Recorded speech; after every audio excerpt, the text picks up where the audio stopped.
ઉધના વિસ્તારમાંથી sex racket પકડાયું હતું। પોલીસે 5 ઇસમોની ધરપકડ કરી બાંગ્લાદેશી યુવતીઓને વેશ્યાવૃત્તિના ધંધામાંથી મુક્ત કરાવી વધુ તપાસ હાથ ધરી હતી। સુરતના ઉધનાના પ્રભુનગરના પહેલા માળે 700 રૂપિયામાં ચાલતા સેક્સ રેકેટનો ઉધના પોલીસે પર્દાફાશ કર્યો હતો। પોલીસે બાંગ્લાદેશ અને પશ્ચિમ બંગાળથી યુવતીઓને સપ્લાય કરનાર દલાલ, ગ્રાહક સહિત 5ને પકડી પાડ્યા હતા। એક ગ્રાહક દીઠ 700 રૂપિયા લેવાતા હતા, જેમાંથી યુવતીને 300 અને 400 રૂપિયા દલાલ અને સપ્લાયર સહિતના વેચણી કરી લેતા હતા। પોલીસે રૂમમાંથી બાંગ્લાદેશી યુવતી સહિત 3 યુવતીઓને વેશ્યાવૃત્તિના ધંધામાંથી મુક્ત કરાવી હતી। આ કુટણખાનું જિગ્નેશ અને જમાલ બહારથી યુવતીઓને બોલાવી ચલાવતા હતા। ઉધના પોલીસે સૂત્રધાર જિગ્નેશ અરવિંદ લાકાણી, નૂર જમાલ શેખ, હકીમ દલાલ અને ગ્રાહક આરિફ આલમ ખાનની ધરપકડ કરી વધુ તપાસ હાથ ધરી હતી। પોલીસ સ્ટેશનની સર્વેલન્સ ટીમને માહિતી મળી હતી કે એક જગ્યાએ દેહ વ્યાપારનો ગેરકાયદેસર રીતના ધંધો ચાલે છે। આને કારણે પોલીસે ત્યાં જઈને રેડ કરી હતી। રેડ કરતા પોલીસને ત્યાંથી કેટલીક વસ્તુઓ મળી હતી। આ ઉપરાંત ભોગ બનનાર તરીકે 2 મહિલાઓ હતી, એમને પણ પોલીસે ત્યાંથી છોડાવી છે। આ કેસમાં 5 આરોપીઓ છે, જેમાંથી 4 આજે દેહ વ્યાપારના ઓલા રેકેટ સાથે સંકળાયેલા વ્યક્તિઓ છે અને એક છે ગ્રાહક છે।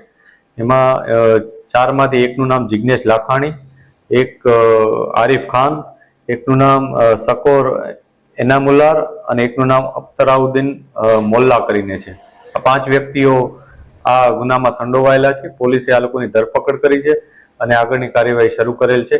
આમાંથી જે ભોગ બનનાર મહિલા છે એમાંથી એક જે બાંગ્લાદેશી મહિલા છે, જે મેડિકલ વિઝા ઉપર અહીંયા આવ્યા હતા અને એના સાથે આ દુષ્કર્મ થયું હતું, જેથી એમને ભોગ બનનાર તરીકે અત્યારે લેવામાં આવેલ છે અને આગળની કાર્યવાહી શરૂ કરવામાં આવેલ છે। કેટલા સમયથી ચાલતું હતું? કઈ રીતના પોલીસે સામે આ ઘટનામાં છેલ્લા 1 માસથી ચાલતી હોવાની પોલીસને માહિતી છે। પોલીસને ગઈકાલે જ્યારે ઇન્ફોર્મેશન મળી એટલે પોલીસ ત્યાં પહોંચી હતી અને આ રેડ કરી હતી। આ ઘટનામાં આ લોકો મોબાઈલ દ્વારા ફોટો શેર કરી અને પોતાના જે કસ્ટમર હતા એને બોલાવતા હતા અને એ રીતના આખું રેકેટ ચાલતું હતું। પોલીસ આમાં ઊંડાણપૂર્વક તપાસ કરી રહી છે અને આમાં ટેકનિકલ ઇન્ફોર્મેશન પણ અમે મેળવી રહ્યા છીએ અને જે મોબાઈલ છે એ મોબાઈલ પણ અમે જપ્ત કરેલા છે। કુલ 5 મોબાઈલ જપ્ત કર્યા છે, જેની કિંમત 49,000 થાય છે। આ ઉપરાંત કેટલીક વસ્તુઓ પણ જપ્ત કરેલ છે કે જેમાં કોન્ડોમ, વેરાબિલ વગેરે વસ્તુઓ પણ છે।